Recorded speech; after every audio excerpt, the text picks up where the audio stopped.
Hello everyone, this is Ronnie with another episode of the Love Fruit podcast, and today we have a guest. We have a live interview, as you can see. Well, not live for you, but as in-person live. I'm out here in Ecuador at Terra Frutis for the Amazon Fruit Fest. I'm just about to leave, and you can find out more information about that at amazonfruitfestival.com if you want to learn more about that. And I'm here with one of the organisers of the event, Charlotte Pickering. And Charlotte is originally from the UK, has been on a fruit-based vegan diet, I believe, somewhere maybe 7-8 years, something like that. 7 years. And I originally met Charlotte at the UK Fruit Fest years ago. And since then she came out to be part of the Terra Frutis community, the eco village out here for people on a fruit-based diet. And this is the first time I've seen her since then. So we've caught up and wanted to share her story a little bit and also learn more about what's happening here and her own plans and aspirations for what's happening out here. So Charlotte, is there anything else you want to say about yourself to introduce yourself to the audience? Yeah, I've been vegan 7 years and I've been living at Terra Frutis for 4 years.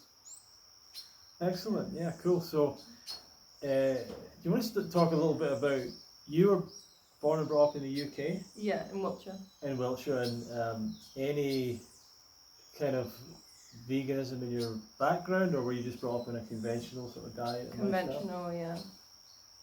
Yeah, we were like around dairy farms and like my grandparents were in farming and Sure. my mum was in farming when she was younger.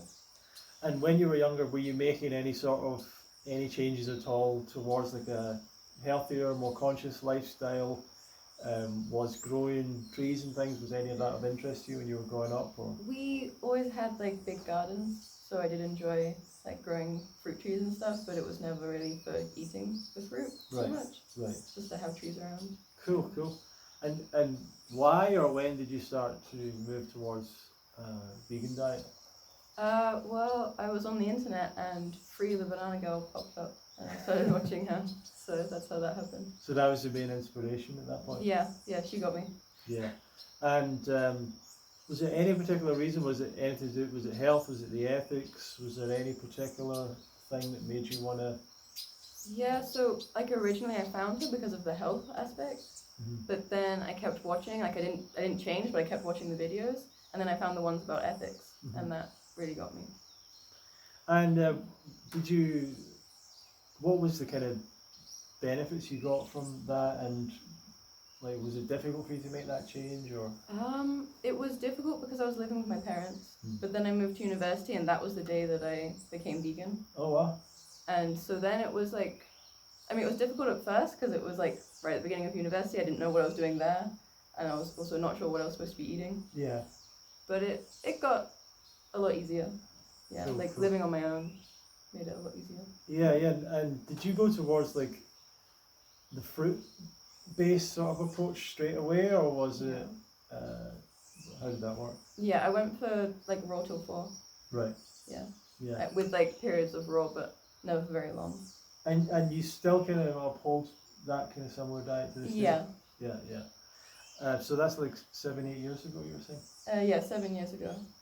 Yeah, I mean since then I've had more periods of totally raw. Yeah. And you came to the UK Fruit Festival a bunch of years ago. Do you remember at all like how you found out about that, or why you went, or what you were looking for at the time? I don't remember how I found it. I'm guessing YouTube because yeah, that was what I was mostly on back in those days. Yeah. Yeah. And I remember I think I might have tried to contact you some point, maybe send you a message or something a while after. And I was quite surprised that you said, oh, I'm out in Ecuador, I'm at Terra Frutis. Yeah. And I was aware of what Terra Frutis was because I'd known Jason, I'd met Jason. And I remember being at the Woodstock Festival with him, and he was like, oh, I'm going to go to Ecuador. I don't know if that was when he went for the first time to Ecuador, or if he'd found Terra Frutis yet. I don't know what part of the stage of the journey, but I remember thinking it was quite a crazy idea, and I was always like a little bit skeptical as to what would happen and whether he would make it work and all that. So it's really cool to be out here and see what's happening. Well, how did you find out about this, and how did you make the decision to come out to Ecuador? And what age were you, by the way, when you did that? I was 21 when I moved here. Wow. So yeah, and I found the place. I think I was 18 or 19 when I found the place. I applied at 19, because yeah, when I found Terra Frutis, there was no like application form. It was just a website and like a few posts online. And yeah, there were a few videos from Jason. I think that's what kept Terra Frutis in my mind. Again, YouTube, the freaking algorithms. You watch one video and then they keep recommending again and again. Like you watch one video about Terra Frutis and then suddenly like, okay, well I have to move to Terra Frutis now because I'm getting all these video recommendations. Yeah, I was looking for land in Ecuador to grow fruits because like even before I was vegan, I wanted to be more sustainable. I wanted to grow my own food. Mm-hmm. You know, I was thinking, oh no, I'm gonna have to raise animals. That seems annoying, but okay, like I guess that's what I have to do. And Right. I became vegan. I was like, oh, that's so much easier. Yeah. But I want to be in a warmer climate because it's easier to grow the fruits that I want to grow. So you were already thinking Ecuador? Yeah, I visited when I was in school. So, Oh really? Yeah. What part of Ecuador did you visit? I visited Quito and like a lot of places around Quito, like even the Amazon, Cotopaxi, that I know you want to go to. Yeah. So was that like, what was that, like an exchange trip, or was it just?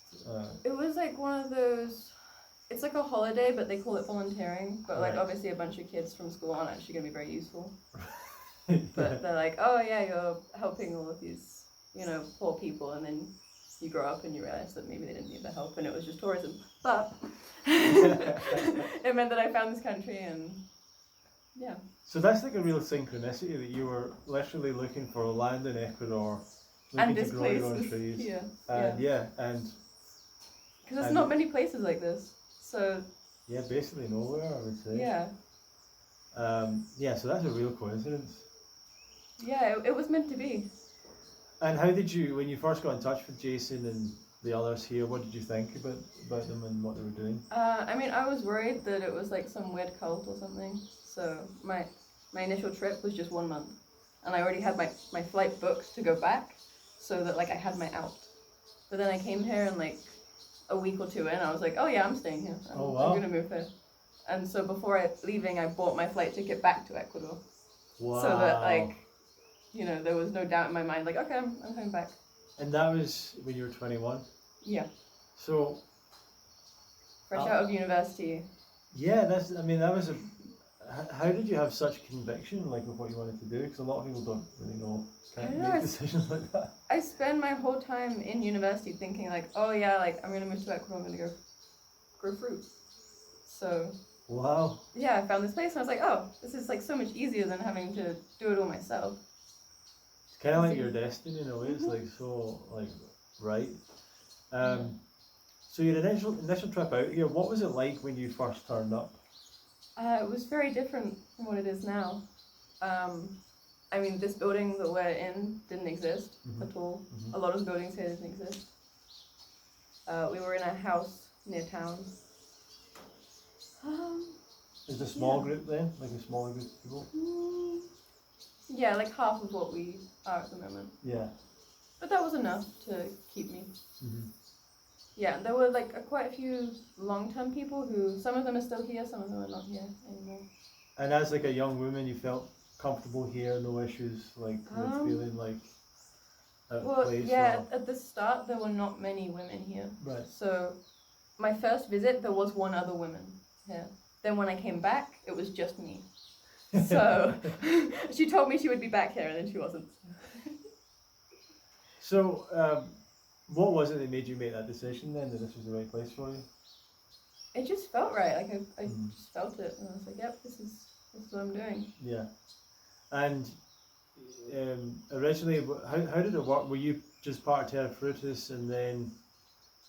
Well, let's talk about Terra Frutis. Like, what actually is it? Who's it for? What's it all about in your mind? We're an intentional community for vegans and raw vegans. We follow a mostly raw vegan diet. But yeah, I mean, there is cooking around, so if that triggers people, then they probably shouldn't come here. Yeah, we're trying to grow like 95% of our food, because we're realistic like that. We don't Right. like it's difficult to grow mangoes here, for example, and Mm-hmm. people love mangoes. So yeah, we're just trying to get away from like I don't know the structures of normal life to have more control over what we're doing. It definitely feels like there's a sense here of a desire for sort of independence and being away from the system a little bit and everything else. So how is it developed? Like this land now, the Terra Frutis, it feels like a very comfortable place to be. Like you've got buildings here, you've got all the toilets, running water, all that stuff. When you first came, was it much less developed? Yes. We didn't have internet, we didn't have electricity. We had one little solar panel that we used at night to like have one light in the kitchen. The kitchen that you know did not exist. We were in a kitchen that unfortunately took it down, so that part of history is gone. But it's just like a tiny little shack down the hill. We usually had running water, but sometimes we didn't, and we just go to the stream and get buckets of water. Wow. So yeah, it was very different. So despite all that, you were totally happy, you're comfortable being here, even with the challenges? I mean, at first I was mostly living in the house near town, because, it was rough out here. But there were people living here pretty much full time, and they would just go into town to buy food. Because at that point, all we had was bananas and some papayas. Cool. And it's developed now, and there's the festival. People can come and rent places, or they can volunteer as well if they like. You want to talk about that a little bit? Like how is it developed? Like people come and volunteer. We mostly want people who want to live here. So that's what we're trying to change our like target audience to be, like trying to find those people instead of volunteers, because we used to be on like Workaway and all of those websites, and we're still on some of them, but those people would come and like leave after 2 weeks because like that's all they planned to do. And I mean, that's a way to start a community. It's not a way to continue a community, because people want to have like long-term connections, right? And so you need people to be sticking around, and it's happening now. Like the last 2 years with the pandemic has really helped us. Oh, really? Which is okay, it hasn't helped the festival, but it's helped the community definitely, because the people who are coming here now, they want to stay. Right. So we're not, in a way wasting time on volunteers anymore, because it's people who want to be here. They have to like actually try to get here. It's not easy anymore. Right. So you're looking to attract people that, what about people that say would like to come for a month or 3 months and rent places and things? Is that is that open to them? Oh yeah, it's open to those people. So like people that may maybe work online if they want to come for a season or something. And the Wi-Fi is great here, so that's not an issue for people. I would just say that. But what about like if someone comes to stay here? Do they have to go and buy their own food and things, or what's the situation for people that might come and rent or volunteer or whatever? So you buy your own food, but we have a lot of food produced here also that people can eat. It's just still limited. It's going to be limited for another, at least 2 years, I would say, until I can more comfortably say that people can live off the land. Because for now, I mean, you could. We've had people do it, but it's not good. It's not good for your health to eat just bananas for years at a time. I think you can agree on that. I don't know. I think it's better than what a lot of people are eating. Better than what a lot of people are eating, but I would like to try and live on bananas for a while. I do think that I'd like to see how far you could do that for.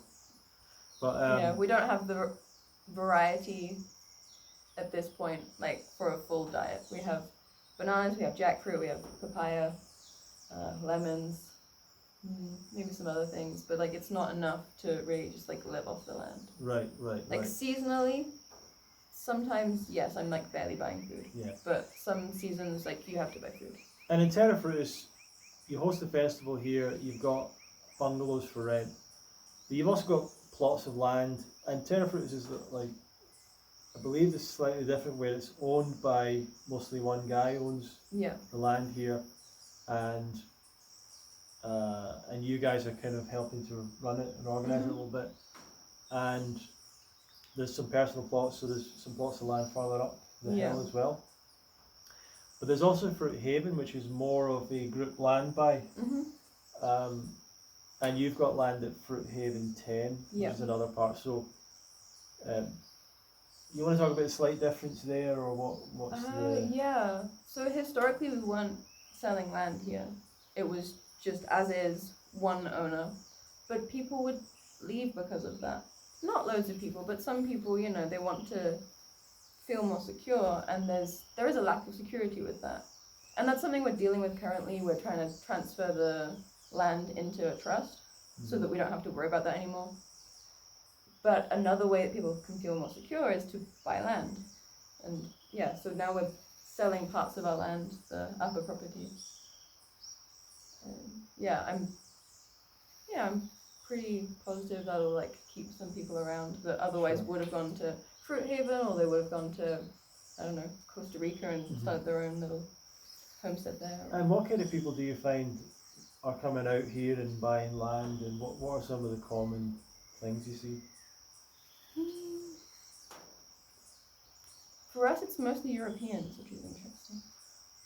Fruit Haven gets the Americans, we get the Europeans. I'm not saying that to continue that, but it's interesting. So we have like quite a diversity in that sense. There's a lot of different languages spoken here. We've had like a lot of Italians recently, Greeks. Don't know why the Greeks are coming here, but they are. I find it interesting as well, because like I would have thought people from Greece and Italy and stuff would have a great climate to make their own place, but a lot, I've spoken to a few of them and they're like, oh, the winter is really bad, and I'm like, really? Is it that bad? Yeah, I'm sure it's much nicer than in the UK, but you know, people want, you know, they want summer year round, and that's kind of what we have. So you've got a plot of land which we visited yesterday. Fruit Haven 10. What's your plans around that? I'm not really sure. At the moment I'm planting some trees there, and then I'm going to see where life takes me. Would you like to build a house there, or just maybe for the moment? Right. Yeah. For now I'm not really sure, so I'm not starting any big plans over there. And let's talk about that aspect of it. So if someone is interested in coming here, but they've got no experience in like preparing land, planting trees, building houses, amenities, all these things, is it right for? Is it possible? Can they get support? Is there any way of help with that, or how does it all work? Oh yeah, so like a lot of like our buildings here, we had workers build most of them. The ones that like we started, we then got the workers to finish, and they corrected our mistakes. So that's where we are with that. Wow. Like it's normal to us that yes, of course you would hire contractors. We have like a bunch of contractors that we work with a lot, and you're actually putting money back into the local economy because you're hiring people to do these things and be part of these things. Let's talk about the festival. How did that start? Was that your idea, or? It was Jason, Peter, and James. When I first arrived, like there was no festival yet, but they were talking about a festival, and among the other people here, there was a lot of skepticism of like where that would take us. But I think that has taken us to great places. We're getting a lot more exposure now. People know what Terra Frutis is. So. Yeah, and for those that have never heard of the festival, you want to give a quick rundown of what it involves? So there's the main week of eating tropical fruits. There's like, I guess it depends on the year, but normally there's like acro yoga, and there's jiu-jitsu if Jay comes down, and we had like a lot of martial arts this time, and like permaculture workshops, that kind of. Yeah, I think that's one of the main big differences, was being on the land where a lot of the fruit is growing and harvesting the fruit, and being able to go and learn about grafting fruit trees and all that stuff, and well, not grafting fruit, but like learning about growing fruit trees and and different stuff that Peter was talking about, preparing the soil and all these things, and being able to actually see that happening and watch the place develop and all that. Yeah, because a lot of fruit festivals, you go and you eat fruit, but you don't see where the fruit came from. Yeah. And it probably just arrived in a truck. For sure. Yeah, I mean here also a lot of the fruit arrived in a truck, but also a lot of the fruit, like during the week we went and harvested it. And it was I thought the food's been great here. There's like unlimited coconut water, sugarcane juice every day, unlimited amazing mangoes, basically unlimited jackfruit, soursop, like cherimoyas, like just a lot of the best fruits that everyone loves, but you can't get a lot in other places. It's just been great. Yeah, and the jackfruit, like you can't get that very easily locally, but we have so many trees now that we can provide jackfruit every day. And we've been harvesting them pretty much every day, going and climbing the trees and finding their ripe jackfruits. It's been pretty cool. What about the climate out here? I imagine some people might be interested in that if they're going to come and visit. The climate here it feels a little bit unique or different in a way than a lot of places in the tropics. You want to talk about that? It's comfortable. For sure. That's how I would describe it. It's comfortable. The temperature stays about the same year round. Like there's no difference in how we dress in different parts of the year. It's the same. I'm always in a t-shirt. Like. It feels like, I mean, obviously it's quiet, peaceful, outside of the insects and stuff like that make it a racket. But and the insects, like, people will hear that and think, oh no, it's going to be like, full of mosquitoes. And at first, when people get here, the bugs will love them and it is what it is. But a month or two in, it's not so bad at all. I mean, I've even felt like I was surprised by that because even when I was out in Thailand and stuff, even in the city or whatever, I feel like you get ants coming in, you get different things coming in sometimes. And if you leave your door open, you get a ton of moths and all that. But here it's been really comfortable. Like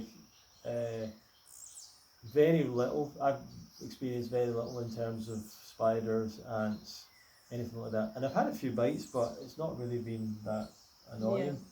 And every night you can go out and sit outside. Same in the morning. Like this, it's not like you're going out and getting bitten all the time.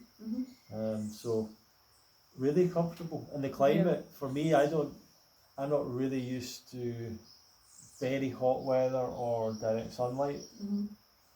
So here it's been really nice because, as you're saying, it's kind of t-shirt, shorts weather all the time, but it's not blazing sunshine, and it doesn't generally get so hot that you're kind of like, oh, I need to go and lie down sort of thing.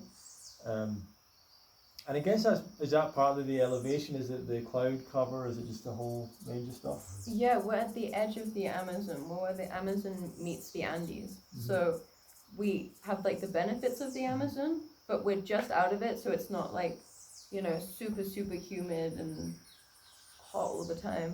Which is, how it is. You go that way over this mountain range, one other mountain range, and it's crazy down there. But here it's comfortable. And have you ever experienced any like snakes or spiders or bad bites from anything? Because I know you told us about that at the festival at the start, but I didn't really experience any issues with that. But for bites, I can think of one spider bite, like the Brazilian wandering spider. Probably people have been bitten by other spiders, but they're not super significant. That one hurts a lot. We've not had any snake bites. Fruithaven have had snake bites. I don't know why. You can ask them. But we've never had that issue. Actually, a worker got bitten one time. Right. But he was putting his hand where he couldn't see. That's what we tell everyone not to do. Right. You put your hands places you can't see, you're going to get bitten eventually. Wow. And we were talking yesterday about some fruits that are sort of native to this area. And actually, you've talked to me about this a lot, where you say you believe that there's been people living here for years because you can see fruits all around just growing in the jungle and the wild areas, and you think that those might have been planted in the past. And we talked about some of the native fruits here that you don't really get anywhere else in the world. One of them we talked about yesterday, Iniaku. You want to talk about that a little bit?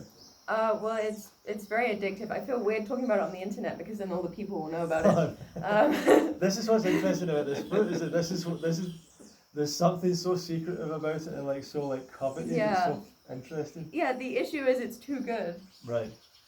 I mean, there was a guy here last year who was, I would say, rather rich. And so he would go into town, and then we had a very good Iñaco year last year. And there were sacks of Iñaco, and he would just buy the whole sack. And I mean, the locals will still like sit and count them out because they're used to selling them like per fruit. Yeah. But he would just buy the whole sack. And it's so good because... And then hoard it for himself? He was sharing it as much as he wanted to share it. Wow. But yeah, I mean, he was keeping it like for Terra Frutis. He's like, well, no one else is getting it. Oh my God. Yeah, he would go to the market and buy all of the Iñaco. And yeah, I mean, that's kind of how it has been here for a long time. It depends on the year because sometimes there's a lot of it and maybe we don't need that much. It's a very dense fruit, so you can't eat like so much of it. So we're not like that crazy about it that we'll buy it all and then not eat it because no. But. Yeah, you were saying that it's like a smoky cheese. In Yeah. fact, Jason's got a video. He said like he mentioned bacon as one of the flavors of it. Oh as well. yeah, yeah, because it's got that like, it's savory and smoky and cheesy. It's like a very complex flavor. Like once it ripens properly. And you've got that growing here, but it's not really growing yet, really. Or No, we or have. you talked about some secret trees you were aware of. You're down the whole internet. Yeah, we have some mature trees of it. But it's an Amazon fruit. It's an Amazon fruit, and like people steal fruit from those trees. Like it's that good. It's not just us. It's not just fruitarians that are obsessed with this fruit. Everyone is obsessed with this fruit. Wow. So like our neighbors will come over and just steal fruit from the trees because like it's the season and they want to eat Iñaco and they know where the trees are. And, yeah, so we have to be on top of our game, like checking the trees all the time so that we get the fruits and not them. Also the horses, like, I guess I can tell the internet this, I just can't tell anyone here this. So there's an area where there's an Iñaco tree and there are horses around. And the horses will eat the Iñaco off the ground. Oh, So wow. you don't get fruits from that tree because the horses have already eaten them. But, because they know what's good, you know? Sounds so amazing. I love hearing stories about fruits that are like, that make people go crazy. I love that. Yeah. Is that like, is there anything like that you can think of other fruits wise? I mean, kind of durian, but there's not It's not safe. There's not like the shortage of durian there is of Iñaco. Like Iñaco, you leave here and like where are you gonna find it? Nowhere. Nowhere. Like no one knows about it. Whereas, yeah, durian is different. Like people know and you can get it shipped anywhere. Iñaco, like you have to come here to eat it. Or there's like a small region where you can find it. What other fruits are native to here that you generally wouldn't find other places? One that we were also talking about yesterday was copal. And it's not like, I don't know if it's even been developed as a fruit to eat because people like copal for the wood. But the fruits are very good, I found. Like we didn't really expect it, and then one of our workers who's like an indigenous guy, he was like, oh yeah, you know this is edible. And then we started harvesting it. We have a bunch of these trees because I guess they were planted for wood. Maybe they were planted for fruit, I don't know. But we have a bunch of them and we've been cutting them down for wood sometimes. And then we started harvesting, we're like, oh my gosh, this is great. Like, we need to stop cutting down these trees because, I mean, at the moment we still have too much of it to be able to eat it all, but, you know. And there's the aguaje that is probably more common outside of here, but people in Europe and US wouldn't necessarily know of it. Yeah. And that's a kind of slightly fassy, acidy, like lemony flavour, quite addictive as well. Yeah, that's pretty addictive. Fortunately, it's more available than Iñaco, so there's not so many fights over it. It's kind of got scales over it. Yeah, it's a fruit that you need patience for. Yeah. And Nicholas was saying that it drops in the water and then it gets carried in the water, so it makes sense that it's got the scales over it. Yeah, cool. Is that one of your passions? Is kind of like discovering fruit varieties and growing fruit and kind of the genetics of it and all that stuff? Yeah, like collecting fruit genetics, I would say, is definitely a passion. Like I'm worried about like where the world is going. I'm worried that at some point I mean, it has been happening, but I don't know if it's going to continue. Like the issues with travel, like not being able to travel, and so I want to have everything here that we need to survive and thrive. Yeah, yeah. And is that kind of one of your plans? Has been sort of mostly self-sufficient out Yeah. here and all that kind of Definitely. stuff? Yeah. Awesome. Well, I guess, how would people contact you, or where should they contact if they want to learn more about this, or maybe they want to speak to you personally about it, or get more information? Terrafrutis.com. Then you go to contact and you'll see that. Yeah. I'm the one checking the emails. So if you want to contact me directly, or if you just have questions about Terra Frutis, like that is the way. So you're kind of, what's your position here, like manager in some way, or? Yeah, I don't have a formal title. I think I'm supposed to be like the newcomers person. Whatever, I don't know. Yeah. I don't know what the title is, but I think I'm sort of in a way not quite that, but doing the things that allow people to come here. Cool. Well, I would encourage people to at least come for a visit or come to the festival and see if it's right for you. And, you know, maybe this will reach people just like you were reached by Jason's videos years ago, and it was right for you, then hopefully this will reach others. Just to finish off, I guess, what would be some of your recommendations for people that are interested in coming out here and doing something similar to what you've been doing? I would say do it sooner rather than later, because there's no point delaying. Right. Like, especially if you want to buy land, fruit trees take time to produce fruit.